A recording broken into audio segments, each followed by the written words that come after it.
Assalamualaikum warahmatullahi wabarakatuh.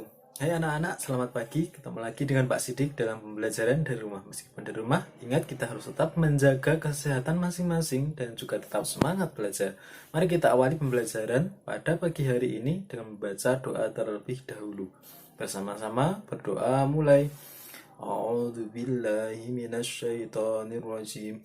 Bismillahirrahmanirrahim. Raditu billahi rabba wa bil islami dina wa bi Muhammadin nabiyya wa rasula. Rabbi zidni ilma warzuqni fahma. Amin. Nah, anak-anak, hari ini kita masuk ke tema 3, subtema 3, yaitu nanti kita akan mempelajari pembelajaran 1 dan 2 tentang perubahan wujud benda. Nah, perubahan wujud benda yang akan kita pelajari hari ini adalah tentang perubahan wujud, yaitu membeku dan mencair. Kemudian kita akan mengingat-ingat lagi, yaitu mengukur berat suatu benda. Mari langsung kita ke materi pertama kita, yaitu perubahan wujud benda, mencair, dan membeku berikut ini. Apakah yang dimaksud dengan mencair? Nah, mencair itu adalah perubahan wujud benda dari padat menjadi cair karena dipanaskan. Pernahkah adik-adik melihat proses mencair lainnya? Selain tadi ya, es krim yang mencair, es batu yang mencair, lalu ada coklat yang meleleh ya, atau coklat yang mencair juga. Selain itu, pernah tidak kalian melihat proses mencair lainnya? Nah, Kak Cira pernah adik-adik. Yang pertama adalah lilin yang dibakar. Nah, adik-adik pasti tahu kan, lilin yang dibakar itu akan mencair. Mentega yang dipanaskan itu juga akan mencair adik-adik. Coba kalian amati ketika ibu kalian memasak memakai mentega atau margarin, itu biasanya akan meleleh atau mencair karena kena panas. Berikan contoh proses mencair dalam kehidupan sehari-hari. Nah, banyak ya, tadi sudah Kak Citra sebutkan. Dari lilin yang dibakar, mentega atau margarin yang dipanaskan, es batu atau es krim yang dipanaskan juga ya. Itu adalah contoh proses mencair. Pada wacana di atas tadi, proses mencair itu terjadi pada es. Apakah proses mencair terjadi juga pada logam? Menurut adik-adik, apakah logam itu bisa mencair? Ya adik-adik, logam itu bisa mencair. Coba perhatikan, ini adalah cara membuat batangan emas. Emas itu dibuat batangan dengan cara dicairkan atau dilelehkan terlebih dahulu, lalu dicetak sesuai dengan cetakannya adik-adik. Besi juga bisa dicairkan, tetapi dengan panas yang sangat tinggi adik-adik. Benda padat jika terkena panas akan mencair. Peristiwa mencair tidak hanya terjadi pada es, namun proses mencair juga terjadi pada benda-benda padat lainnya. Apakah semua benda padat itu mencair pada waktu bersamaan? Tentunya tidak bersamaan ya adik-adik, berbeda. Kalau es itu akan cepat mencair, kalau logam itu diperlukan panas yang sangat tinggi untuk mencair. Nah, untuk memahaminya kita bisa melakukan percobaan sebagai berikut. Adik-adik cukup sediakan bahan dan alat sebagai berikut. 4 buah gelas plastik bekas, itu bekas air mineral ya adik-adik ya.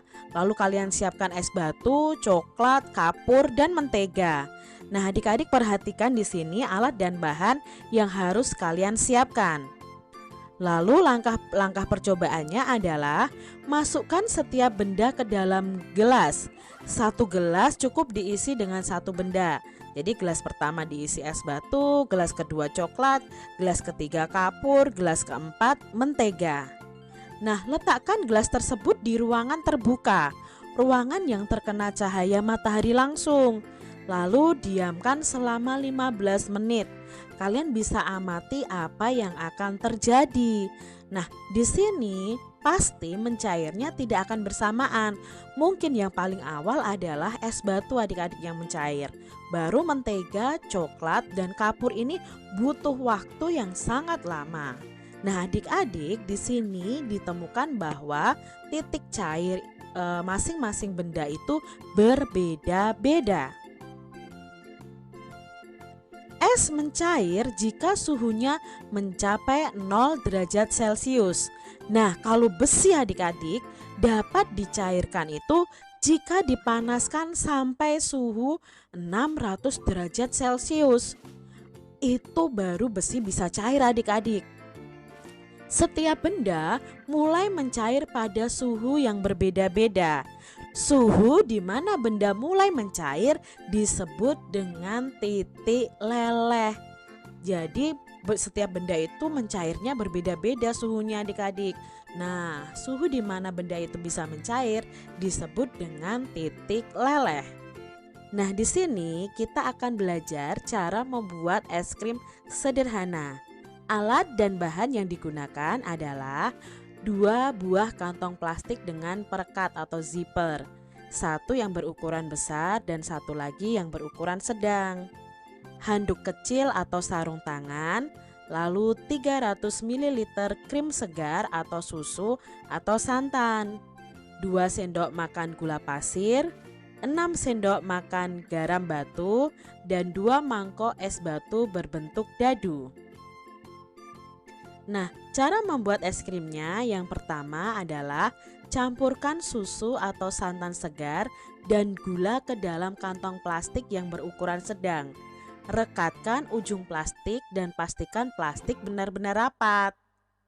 Lalu langkah berikutnya, masukkan potongan es batu dan garam ke dalam kantong plastik besar ya, kantong plastik satunya. Kocok sebentar agar es batu dan garamnya tercampur. Lalu langkah ketiga, masukkan kantong plastik sedang tadi yang berisi susu ke dalam kantong plastik besar yang berisi es batu dan garam. Kemudian tutup dengan rapat perekatnya pada plastik besar. Langkah keempat adalah kocok dan pijat-pijat kantong plastik tersebut selama 10 menit. Gunakan handuk atau sarung tangan agar tangan kita tidak terlalu dingin saat menyentuhnya adik-adik. Setelah 10 menit, keluarkan kantong plastik sedang. Kemudian bersihkan atau lap dengan kain untuk menghilangkan garam yang menempel pada plastiknya. Buka kantong plastik tersebut dan tuang ke dalam gelas atau mangkuk saji. Es krim siap dinikmati. Nah, ini tadi cara membuat es krim dengan langkah yang sederhana. Jadi susu atau santan dicampur dengan gula dimasukkan ke dalam plastik yang sedang. Nah, plastik yang besar itu diberi es batu dan garam ya adik-adik ya. Lalu plastik yang berisi susu tadi atau santan tadi dimasukkan ke dalam plastik yang berukuran besar yang berisi es batu tadi. Lalu kalian kocok-kocok. Nah, setelah 10 menit santan atau susu yang di dalam plastik tadi akan menggumpal, akan membeku menjadi es krim adik-adik. Kalian bisa keluarkan lalu kalian bisa nikmati. Itu tadi cara sederhana ya, adik-adik bisa praktekkan di rumah kalian masing-masing. Nah, di sini ada beberapa pertanyaan. Apa wujud susu atau santan di awal pembuatan es krim? Nah, wujudnya adalah wujud cair. Setelah itu, apa wujud susu santan di akhir pembuatan es krim? Nah, di pembuatan es krim tadi awalnya susu dan santan itu cair, tetapi ketika di akhir pembuatan itu berubah wujud menjadi wujud padat, menjadi es krim adik-adik. Sebutkan perubahan wujud yang terjadi pada pembuatan es krim. Nah, tadi santan atau susunya itu dari benda cair, lalu berubah menjadi benda padat. Itu namanya adalah membeku. Nah, pada pembuatan es krim terjadi perubahan wujud dari cair menjadi padat atau disebut dengan membeku. Mengapa membutuhkan es batu pada pembuatan es krim tadi? Nah, es batu dibutuhkan untuk membekukan es krim atau membekukan susu atau santan yang kita masukkan ke dalam plastik tadi adik-adik. Jadi diperlukan es batu. Lalu, apa fungsi garam untuk pembuatan es krim itu? Nah, fungsi garam adalah menurunkan suhu es. Es yang suhunya telah turun kemudian akan menyerap banyak panas dari adonan es krim sehingga adonan es krim dapat membeku. Jadi itu fungsinya garam dalam pembuatan es krim. Pernahkah adik-adik menyimpan air dalam plastik di lemari pembeku? Apa yang akan terjadi dalam beberapa jam adik-adik? Tentunya air akan berubah menjadi es, bukan? Meskipun kamu membuka ikatan plastik itu, ternyata es tidak akan tumpah. Mengapa demikian? Jadi es batu itu adalah benda padat. Awalnya dari air. Air yang dimasukkan ke dalam freezer lalu membeku adik-adik. Nah, itu proses membeku dari cair menjadi padat. Wujud air berubah dari cair menjadi padat. Perubahan wujud dari cair menjadi padat itu disebut dengan membeku. Dapatkah adik-adik menyebutkan contoh lain perubahan wujud dari cair menjadi padat dalam kehidupan sehari-hari? Nah, di sini Kak Citra mempunyai beberapa contoh. Yang pertama adalah adonan gula setelah dingin menjadi padat pada pembuatan gula Jawa. Nah, ini adalah pembuatan gula Jawa adik-adik. Awalnya itu berupa cair ya, lalu lama-kelamaan akan menjadi padat. Nah, di sini terjadi proses membeku. Lalu contoh yang kedua adalah agar-agar. Nah, agar-agar itu awalnya berwujud cair, lama-kelamaan akan menjadi padat. Lalu contoh membeku berikutnya adalah air yang dimasukkan ke dalam freezer, lama-kelamaan akan membeku menjadi es batu. Lalu ada lilin yang mencair. Awalnya mencair kena panas, tapi lama-kelamaan setelah dingin akan menjadi padat lagi adik-adik. Pernahkah kalian mengamati lilin yang mencair lalu ketika sudah dipadamkan lama-kelamaan lilin itu akan memadat lagi. Nah, itu namanya proses membeku. Adik-adik, di sini kita akan belajar tentang pembagian tugas. Nah, dengan pembagian tugas, pekerjaan menjadi mudah dan ringan. Begitu juga di sekolah. Nah, di sekolah adik-adik pasti ada pembagian tugas. Siswa di sekolah ada peran masing-masing. Contohnya di SD Nusantara tempat Siti dan teman-temannya bersekolah. Ada guru yang mengajar sehari-hari di kelas, ada pula kepala sekolah yang memimpin sekolah. Nah, di sini Kak Citra bisa sebutkan nama orang-orang yang bekerja di sekolah ya adik-adik ya. Lalu perannya apa? Misalnya ada guru kelas. Nah, guru kelas itu perannya adalah pengelola pembelajaran di kelas dan menyelenggarakan administrasi kelas adik-adik. Jadi itu tugasnya guru kelas. Coba adik-adik sebutkan siapa nama guru kelas kalian? Lalu di sekolah itu ada kepala sekolah. Nah, kepala sekolah itu perannya mengatur semua kegiatan yang berlangsung di sekolah. Siapa nama kepala sekolah kalian? Hayo. Lalu di sekolah juga ada penjaga sekolah. Itu untuk melaksanakan tugas pengamanan sekolah, memelihara dan menjaga barang-barang milik sekolah. Lalu ada juga yang bertugas sebagai petugas perpustakaan. Itu perannya mengurus pelayanan perpustakaan, membuat peraturan di perpustakaan, membuat perencanaan untuk mengadakan buku, dan lain sebagainya. Lalu di sekolah itu juga ada petugas tata usaha sekolah. Itu perannya mengurus kegiatan tata usaha dan administrasi keuangan kegiatan di sekolah. Lalu ada guru penjas ya, guru olahraga. Nah, perannya apa? Mengelola pembelajaran pendidikan jasmani di sekolah. Nah, itu tadi pembelajaran pertama kita hari ini tentang perubahan wujud benda. Yaitu benda ketika dipanaskan mencair dan ketika didinginkan maka akan membeku. Lanjut ke materi kedua kita hari ini, yaitu mengingat-ingat lagi mengukur berat suatu benda berikut ini. mana yang merupakan satuan baku adik-adik? Satuan baku adalah satuan standar untuk mengukur massa atau berat benda. Nah, di sini satuan bakunya ada 2 dalam resep ini. Yang pertama adalah gram, yang kedua adalah kilogram.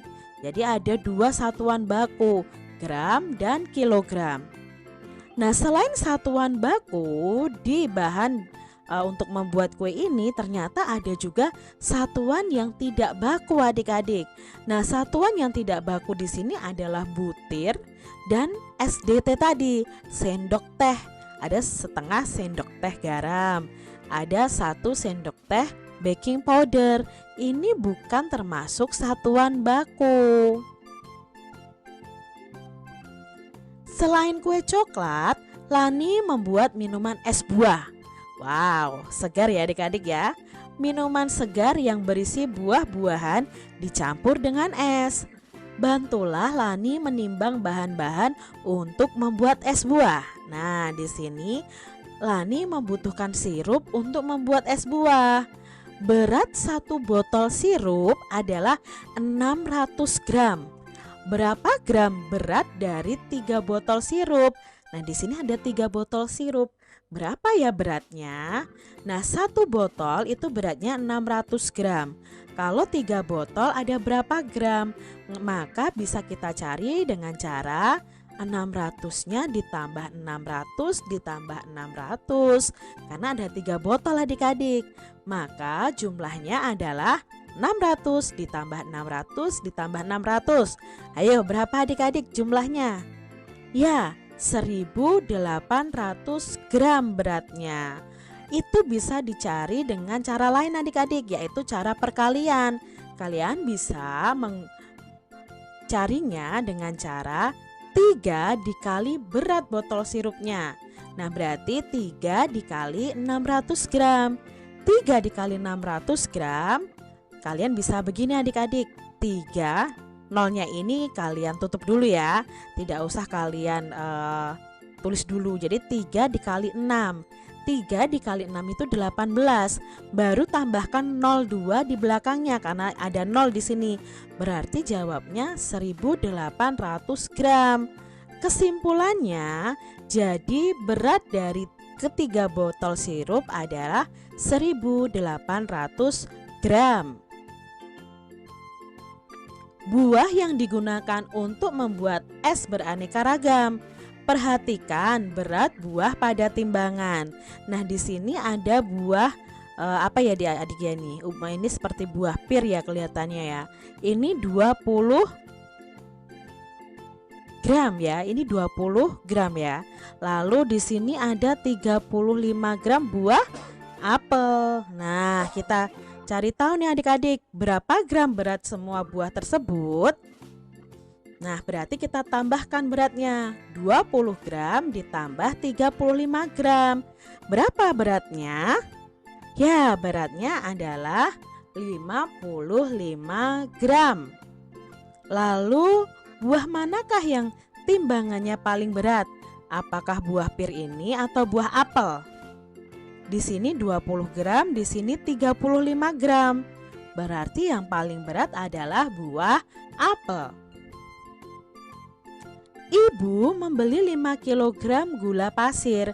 Gula pasir itu digunakan untuk memasak kue 3 kg. Kemudian gula pasir digunakan untuk membuat es buah 1 kg.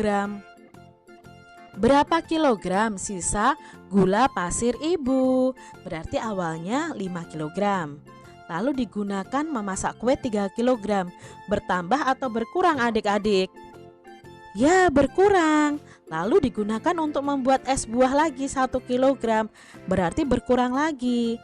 Maka bisa kita tulis kalimat matematikanya adalah 5 kg dikurangi 3 kg dikurangi 1 kg. Berapa hayo? 5 dikurangi 3. Ya, 2. 2 dikurangi 1. 1. Berarti sisanya adalah 1 kg. Jadi sisa gula pasir ibu adalah 1 kg. Lani membeli 750 gram jeruk medan. Kemudian jeruk medan dipakai untuk campuran es buah. Jeruk yang tersisa adalah 530 gram. Berapa gram jeruk medan untuk membuat es buah? Nah, untuk mencarinya kita tinggal mengurangkan 750 gram dikurangi 530 gram. Berarti itu nanti hasilnya adalah jeruk medan yang dipakai untuk membuat es buah. 750 gram dikurangi 530 gram berapa? Ayo coba adik-adik coret-coret sekarang. 750 dikurangi 530 berapa hasilnya? Kak Citra hitung sampai 3 ya. 1, 2, 3. Ya, hasilnya adalah 220 gram. Jadi jeruk medan untuk membuat es buah sebanyak 220 gram. Nah, itu tadi pembelajaran kita hari ini. Sebelum Pak Sidik akhiri, nanti anak-anak silahkan membaca LKS tema 3 halaman 63 tentang teknik menendang bola. Dan jangan lupa pula untuk mengerjakan LKS tema 3 halaman 61 dan 65, yaitu latihan pembelajaran 1 dan latihan pembelajaran 2. Sekian dari Pak Sidik, kurang lebihnya mohon maaf. Wassalamualaikum warahmatullahi wabarakatuh.